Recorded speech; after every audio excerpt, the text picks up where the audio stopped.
Направих закускчица и сега ще хапваме с гледка. Закускчицата са овесени ядки, протеинови, шоколадови, солен карамел. А ето това е гледката. Просто велико.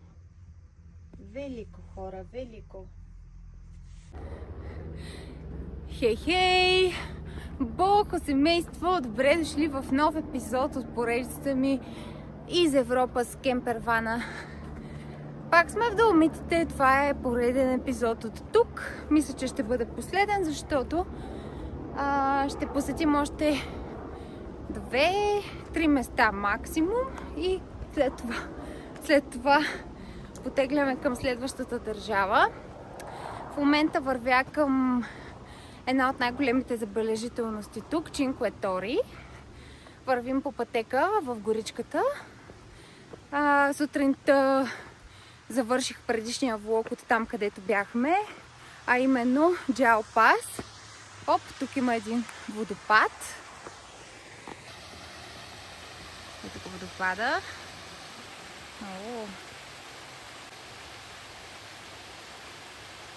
Цялата пътека е супер живописна. Тръгнахме с много малко вода. Добре, че поне си взехме якенцата за дъжд, защото го дават да вали след обяда.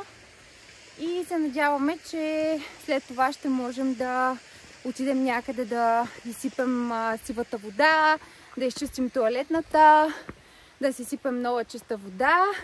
Тук има такива места, понякога и в къмпингите се предлага тази услуга, без да е необходимо да оставаш да нощуваш, за 15 евро. Тук в района на Кортина, където се намираме вече втори ден,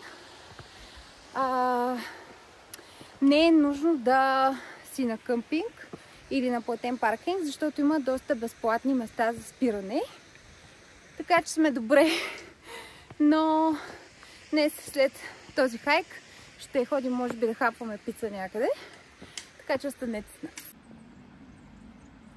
Гледките по пътя, както винаги, са един път. Живко снима за другия ни влог, Boho Adventures. Там е различен експириенса. Препоръчвам ви да гледате и моя, и нашия. Започнаха гледките не след дълго, вече сме на половината път. Това ни е целта всъщност, това е Чинкве Тори. Това каменно образование. Така че, let's go!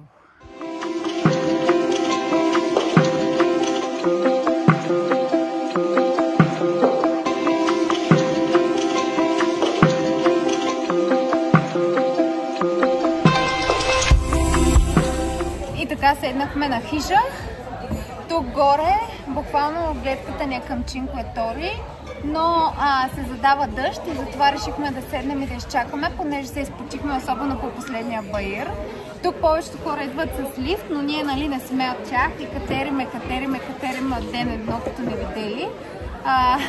Както каза моята приятелка Изабел, копитцата ме болят вече, но много се вълнувам. Така че обиждате любима моя, ако гледаш този влог. И сега ще пием едно еспресо и се махаме, защото после трябва да ходим да си изчистим бушчето през сервис и след това ще ходим да ядем пица. Аз просто нямам търпение вече за това. Час и половина някъде ни отне от това да скачим до тук, но ние спирахме около 3 пъти да летим дрон, да се снимаме и така нататък. Гледахме някакви гъби, така че да. И след мъничко тръгваме обратно надолу. А този учтив сервитьор ни каза, че ако седнем тук и сами се обслужиме, няма да плащаме сервиза. Ето гледката отзад, просто е уникална. И 6 точки за него, защото ако той ни беше донесъл еспресо, щяхме да платим повече, доколкото разбраха. Пък то реално е супер лесно да се отиде и там, да си наредиш на опашка и да си вземеш.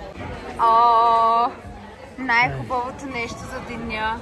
Още не съм пила еспресо достатъчно тук. Това ще ми е второто, откакто сме в Италия. А пък тук еспресото си заслужава. И аз го жадувам от едно известно време. Гледчица тук, гледчица там. Ето го Чинкве Тори е там. Яко. цялата им прелест. Ето. Красота. Времето се избистри, изпече страхотно слънце, натам видимостта е уникална. Подухва ветрец, но не е така. Вече като има и слънчица е супер.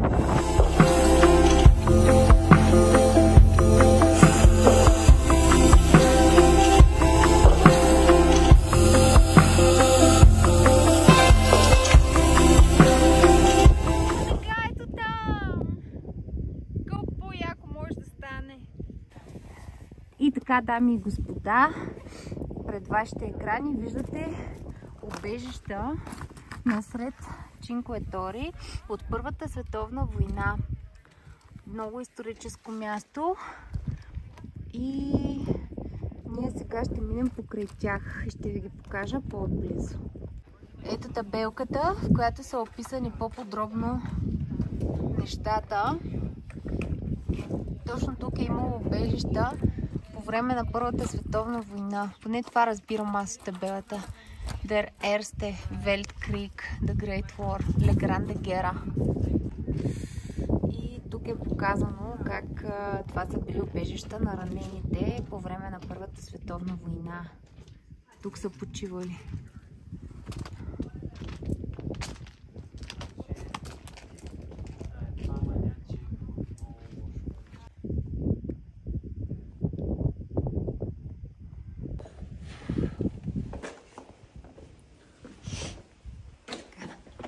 Минаваме между скалите. Има и катерач, го въжето му. Не знам кой го подсигурява, май самичък. Няма кой да го подсигурява, явно е доста опитен. Това беше клаустрофобично. Ако имате клаустрофобия, не минавайте от тук. Този май ти каза, че слиза. Те си говорят. Добре, значи да не го мислим, ще оцелее. Окей, излязохме. Пишете ми в коментарите, има ли някой сред вас, който го прави това, защото на мен ми изглежда толкова страшно. Аз честно казвам, не мисля, че бих могла да го правя. Определено не бих. Но тя е доста добра, не се притеснявам за нея. Ето и цялата картинка. И времето пак се развали. Стигнахме си вкъщи. Хайде към следващата спирка. Заредихме вода и спряхме на безплатен паркинг в Кортина, Дампецо. И сега излязохме към центъра. Паркингът е на 15 минути пеш от една пицария, която харесах. Така че сега се надявам, че ще има нещо с веган моцарела, защото ми е писна да ям маринара.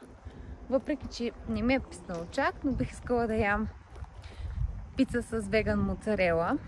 И ще ви покажа мъничко от Кортина, разбира се.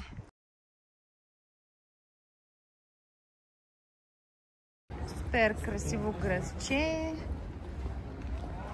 Типично по-италиански.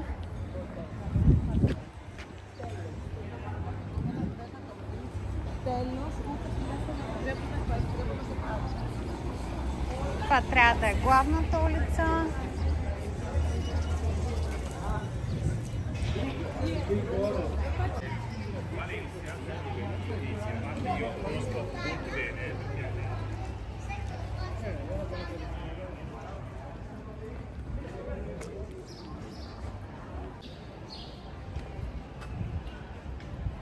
Диорче. Вижте само сетъпа на магазинчето. Топ.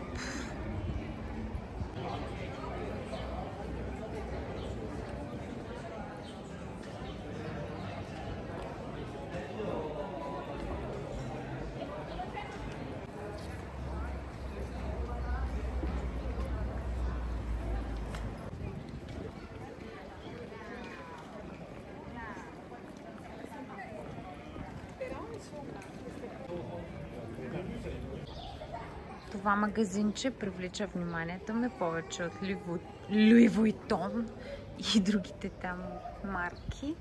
Имат много симпатични сервизчета. Даже не са и много скъпи. Дали работи? Искам да вляза. Бих си купила чашка от тук или нещо. Купичка. Тези чиники са много симпатични също. Ох, много искам да си купя от тук. Защо не работи? Сигурен ли си? Намираме се пред един ресторант. Има голяма опашка. Надяваме се, че е добър. Тук има десерти, които изглеждат изкушаващо. Дано да има веган. Така и там правят пицата.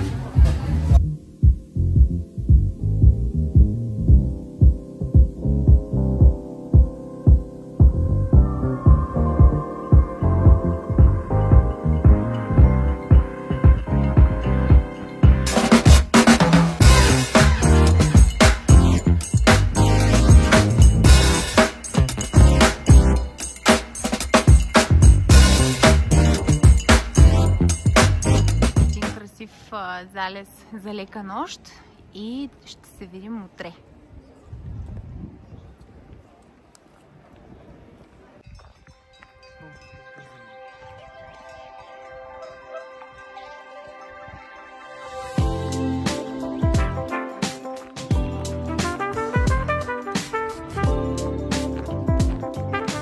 Слънчицето. Най-накрая да имаме някакъв изгрев.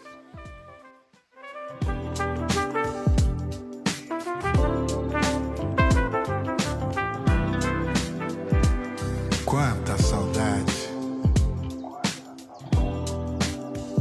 que eu tenho de você, me dá vontade do nosso encontro a dois. Eu tenho medo de você me dizer que não. Foi meu erro querer andar na contramão. Se disser não, meu coração não vai suportar, pois eu sei que vacilei. Se disser sim, pra tristeza é o fim. Prometo mudar porque eu sempre te amei. Над облака сме.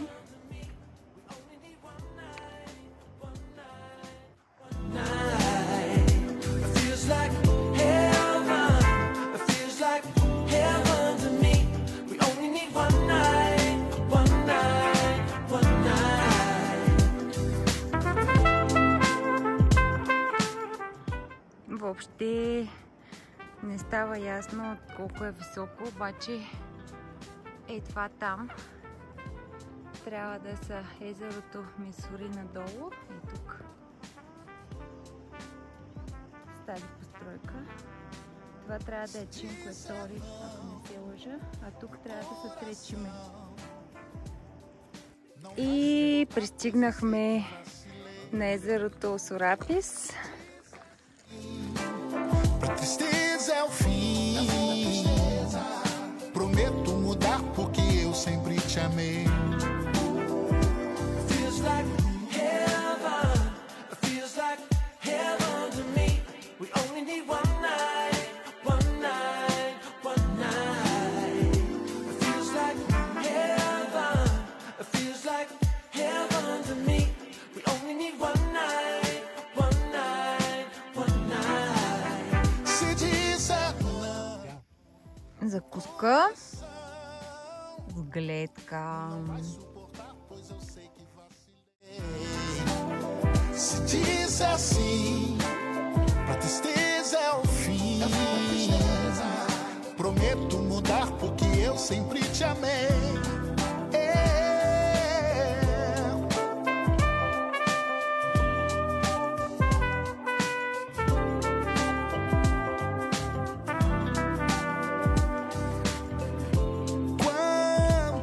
Това се говори принципно, нали, че се тръгва рано, ама тъпото е, че всички дават този съвет И всички като го дават този съвет, наистина всички тръгват много рано и вижте какво се получава. В смисъл, малко не се изчакват, а пък то е един камък, който е особено надолу, малко кофти. Така че, моят съвет е, не тръгвайте рано, елате за залеза, май. По-скоро, защото голямата рапана пък е, да, близо 10 часа е, но да, ние тръгнахме в 6, смятай. Ето го нашия дом на колела. Спрали сме си го раничко. Сега вижте какво става.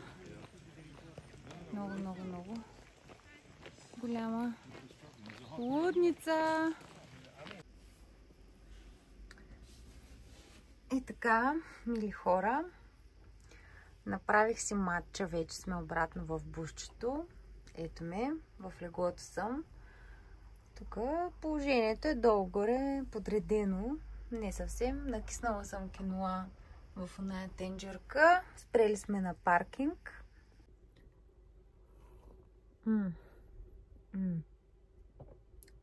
Най-накрая матча, понеже имахме поредното супер ранно утро. Супер ранно утро. И съм супер изморена.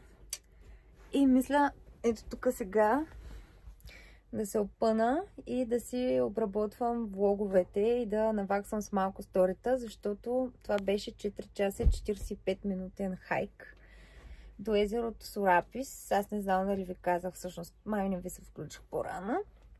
Направихме хайка до езерото Сорапис и сега съм супер замаляла, защото пак станахме в 5, легнахме си към 10:30-11. Това не е първи ден така, пореден, т.е. както сме тук, всеки ден се става в 3, в 4, в 5. Мисля, че само 1-2 дни да сме станали в 8 или в 9, по-скоро в 8 или по-скоро в 7, което си е абсолютен лукс. И сега ще едитвам влогчето, второто, защото май съм публикувала само едно от как сме тръгнали. Ще едитвам влога и ще качвам сторите. След това ще излезем най-вероятно с Живко в градчето отново, понеже си харесах един магазин с сервизи. Само че той май ще отвори към 3 часа и не знам, може би преди това ще правя обяд тук в буса. Ще излезем към 3 часа или пък ако го хвана преди 1, защото то сега е 11:30. Ще видим. Искам да отида в магазина да си купя там нещичко за буса. И така, ще ви се включа после, ако има нещо интересно. Айде, чао за сега от мен.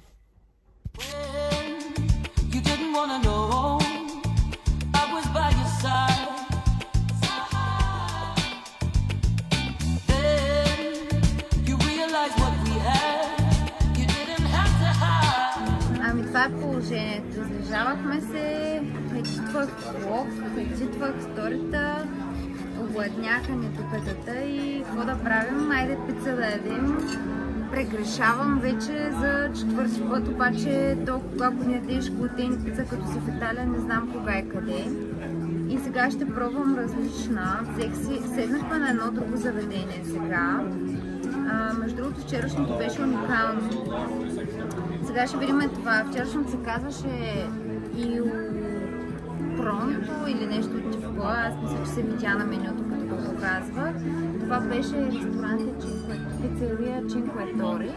Сега ще видим, пробвам пица с сушени домати, маслини, не просто маринара, просто без моцарела поръчка.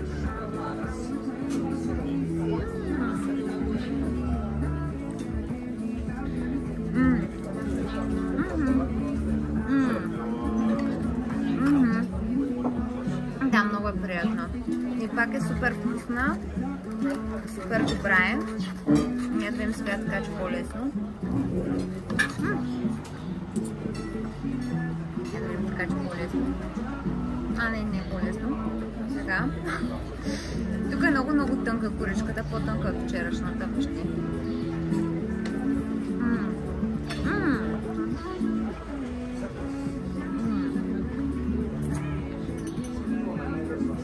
еспресо. Второто прегрешение. На теб харесва ли твоята пица? Да. А до сега от всички пици, които яде, коя че харесва най-много? Още не мога да кажа. Тази? Не мога да кажа още. Май първо. В Фортисей? Да. Супер. Фортисей ли беше? Не, тя не беше Фортисей. В едно селце беше по пътя за Ортисей. А вчерашната не бие ли? Не, вчерашната не ме харесва. А тази? Тази ме харесва повече от вчерашната. Верно? Да. Бон апетит тогава. Вчерашната беше С гъбки от с буркана. гъбки от буркан. На мен много ми хареса моята маринара, ама сега тази ми е малко по-кисела, но пак много ми харесва. Абе, супер е!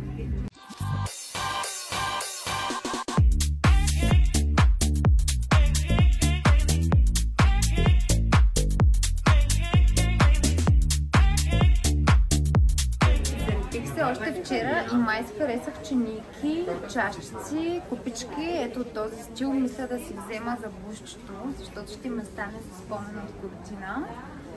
И да, мисля, че си харесах и за подарък харесах. Вижте какви красоти имат. Вижте, направо не мога да взема решение. Тази за сега ме е фаворит. Иначе и тази купичка много ми хареса, защото отвънка е с... Отвътре е с черешки, а отвънка е с цветя.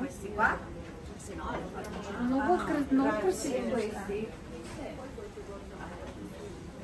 Тази също е много яка. Направо не мога да реша коя от двете повече харесвам. Но ще си взема сега някои неща. Аз ако не похарча парички за чини, кой?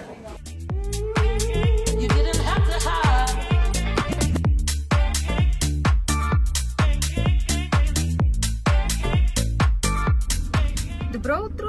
Последен ден в Доломитите. Днеска старта ни е доста късен, въпреки че сме станали от 3 часа и половина. Обаче аз имах толкова много работа за наваксване. Имах да публикувам спонсорирано видео в Инстаграм, имах да наваксвам с видеото, което искам да кача в YouTube, епизод 2 от това пътуване. Едитвах го, качвах дрон кадри, слагах музика. Общо взето, да, editing stuff. Няма ви занимавам. Правих сутрешната си рутина, което имах доста голяма нужда да го направя от отдавна.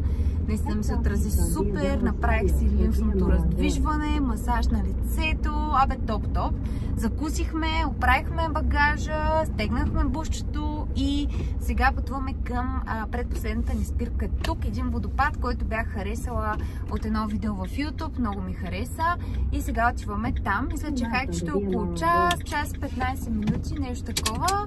Той се намира на 10 минутки от нас. Живко нещо, какво става? Всичко съм прибрала. Сигурно вътре в шкафа се намести нещо. Всичко прибрах спокойно. Просто нещата, като тръгнем с буса, почват се наместват по шкафовете. Всичко е точно. Отиваме и ще ви се включа от там, за да завърша влога най-вероятно на следващите 2 локации. Айде!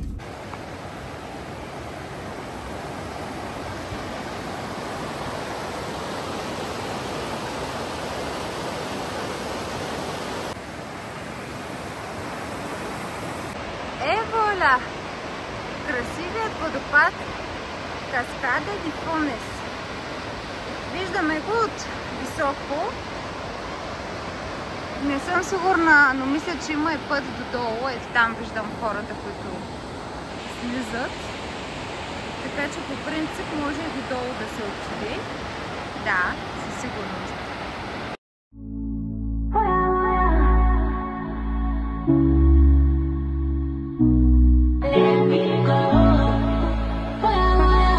По пътя надолу тичаме, спрях се само за да се включа и стигнах до следния извод. Тук дупето ми толкова много отслабна с тия хайкове, че ако не бях изяла 4 пици, вече ще да го няма. Айде към буса, че няма време! Слънцето ми дава енергия, ето че изгря. Добре, признавам се, че изядах и 3 енергийни бомбона протеинови, но ние бяхме по друг път на идване. Човек, объркахме пътя. По друг път бяхме.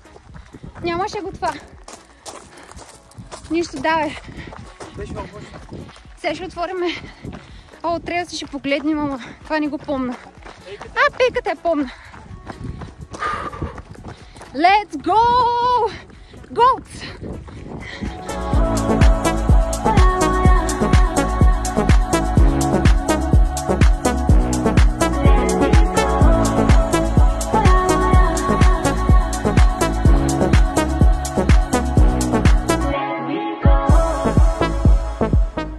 Дами и господа, на вашето внимание Лаго ди Мисурина. Ето това е езерцето. Ами да ви кажа честно, вече след Сорапеси Лаго ди Брайас не мисля, че е вау. И още повече, че гледката отзад с огромната планина е скрита зад облаци, естествено.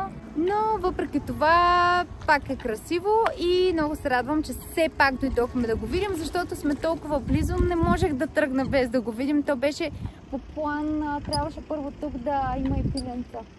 Патици. Не са патици, други са. Чувате ли ги? По план, по принцип, трябваше първо тук да нощуваме на някои от паркингите, защото са безплатни. Впоследствие плана се промени, няма значение. Хубаво беше, хареса ми на мен цялото преживяване. Радвам се много, че успяхме да изживеем Доломитите и тук е момента да приключа влога. Надявам се, че сериите от Доломити са ви били интересни, че съм ви вдъхновила да посетите това кътче от Италия. Знам, че много от вас, които гледате, сте били на много места в Италия. Оставете ми коментар дали сте посещавали Доломитите, защото те станаха доста популярни сред българите. Тази година доста българи ги посетиха. Мои познати, виждала съм и в интернет, са ми издали много постове и също срещнахме и доста българи тук. Така че да, оставете ми коментар, ако вие сте от тях. Абонирайте се за канала, защото продължават сериите от европейското ни пътуване с кемпер ван. Отиваме към плажна дестинация, която е съседна държава и е тайна. Няма да ви я издавам за сега. Очаквайте следващия влог с нетърпение. Гледайте, там ще бъде повече ваканция, няма да има толкова приключения, ще бъде повече ван лайф на морето. И така, изгря слънчецето, аз вече съм преобличана, топличко ми стана. Обичам ви, благодаря ви, че гледахте и до скоро. Чао, чао!